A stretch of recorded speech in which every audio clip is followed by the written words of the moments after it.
大家好，我是田园，今天给大家分享一个简单又好吃的奶油酥饼。首先我们准备200克室温融化的黄油，先加入60克的白糖，然后用筷子先把它们充分搅拌均匀。接着我们在大碗中准备280克的中筋面粉，再加入40克的玉米淀粉，然后用筷子先把它们充分搅拌均匀。接着我们把混合好的面粉渗入到我们混合好的黄油里面，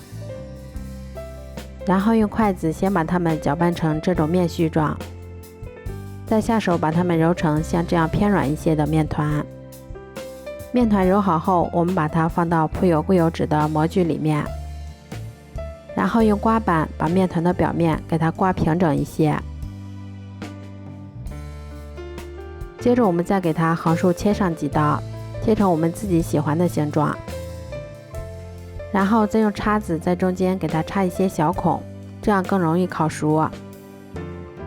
都做好后，把它们放到烤箱里面，烤箱中层上下火160度，烤35分钟就可以啦。